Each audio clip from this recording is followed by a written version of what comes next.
Assalamualaikum warahmatullahi wabarakatuh. Perkenalkan, nama saya Devita Anggreni, nomor 007. Di sini saya akan menjelaskan jurnal tentang mie terbuat dari tepung terigu. Amilosa tinggi mengurangi glikemia postprandial pada orang dewasa yang sehat. Tujuan penelitian ini adalah untuk menyelidiki efek konsumsi mie amilosa tinggi pada gandum amilosa tinggi selama 2 jam dengan memantau perubahan konsentrasi glukosa darah dan menghitung ras total di bawah kurva konsentrasi glukosa darah. Pengenalan mie. Mie yang berasal dari Cina secara tradisional merupakan makanan pokok penduduk Asia, tetapi telah menjadi makanan populer di seluruh dunia.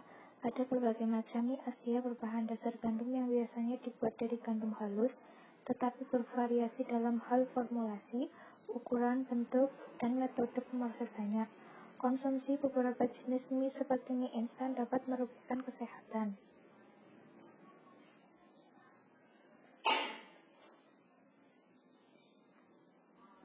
Penelitian, 12 orang dewasa muda yang sehat direkrut untuk melakukan pengukuran berselang secara acak. Percobaan crossover buta tunggal untuk membandingkan efek dampak mengkonsumsi mie yang mengandung 15, 20, dan 45% amilosa pada glikemia postprandial.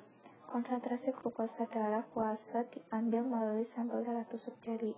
Konsentrasi glukosa darah postprandial diambil pada menit ke-15, 30, 45, 60, 90, dan 120. Subjek yang mengkonsumsi mie amilosa tinggi dibuat dengan ekstrak amilosa kami yang mengandung 45% telah secara signifikan menurunkan konsentrasi glukosa darah. Humkin dan Jota mengemukakan bahwa mengkonsumsi mie instan yang tinggi dan sering akan meningkatkan risiko penyakit terkait seperti diabetes mellitus tipe 2. Metode penelitian yang dilakukan dengan penelitian kepada laki-laki dan perempuan yang berusia sekitar 20 tahun sampai 26 tahun. Subjek dikeluarkan jika mereka menderita diabetes, penyakit kardiovaskular, atau gangguan metabolisme, adalah perokok, ibu hamil, atau menyusui, alergi terhadap tes makanan, program penurunan berat badan, mengkonsumsi penekanan nafsu makan, atau pengobatan yang diketahui, dan lain-lain. Glukosa darah atau mengkonsumsi lebih dari 3 minuman standar alkohol sehari.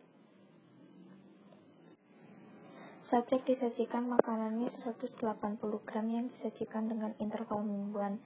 Dengan pengukuran glukosa darah diambil selama 2 jam setelah makan, sehari sebelum setiap hari pengujian. Subjek diminta untuk menahan diri dari minum alkohol dan diinstruksikan untuk makan makanan malam standar yang dipilih dari 3 pilihan. Dilakukan dengan menyediakan mie secara bertahap, kemudian para panelis mengkonsumsi setiap makanan yang tersedia. Kemudian data akan dikumpulkan dan dibentuk seperti tabel. Untuk hasil penelitian, glikemia postprandial selama 120 menit adalah dipengaruhi oleh waktu, tes makan, dan subjek. Konsentrasi glukosa darah postprandial untuk masing-masing dari 3 makanan uji. Setelah konsumsi makanan uji LAN 15, LAN 20, dan HAN 45, konsentrasi glukosa darah memuncak secara bersamaan pada 30 menit, dengan puncak yang secara signifikan lebih rendah diamati untuk HAN 45 dibandingkan dengan LAN 15 dan LAN 20. Konsentrasi glukosa darah rendah yang signifikan secara statistik juga diamati HAN 45 pada 15, 30, dan 45 menit pada 120 menit. Penurunan tajam PPG diamati untuk LAN 15 dibandingkan dengan LAN 20 dan HAN 45. Penurunan stabil yang berkelanjutan diamati untuk LAN 20 dan HAN 45. Diskusi penelitian mempertimbangkan studi pendahuluan S1 dan studi sebelumnya. Studi ini memvalidasi masuk akal penggunaan mie untuk membantu kontrol glikemik pada individu muda dan sehat. Meskipun demikian, temuan penelitian ini tidak dapat digeneralisasikan untuk individu yang kelebihan berat badan, obesitas, dan gangguan toleransi glukosa, karena subjek ini cenderung menurunkan respon membalik yang berbeda.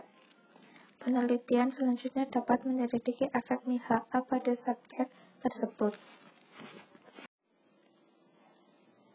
Kesimpulan, penelitian ini telah menunjukkan bahwa HAN45 yang dibuat dari whole wheat secara signifikan mengurangi konsentrasi glukosa darah pada titik waktu yang berbeda, dan AUC glukosa darah total menunjukkan penurunan yang signifikan secara statistik sebesar 3,4% pada respon glikemik. Ada hubungan yang kuat antara pelemah dalam BPK dan konsumsi produk makanan yang mengandung HA. Secara kolektif, terdapat bukti kuat yang mendukung hipotesis bahwa konsumsi mie HA menurunkan BPK. Temuan ini dapat membantu mengurangi resiko penyakit terkait diet seperti DMT2 melalui modifikasi diet dengan pengenalan mie HA sebagai bagian dari diet. Bergizi yang seimbang. Sekian presentasi dari saya. Apabila ada kesalahan, saya mohon maaf. Terima kasih. Assalamualaikum warahmatullahi wabarakatuh.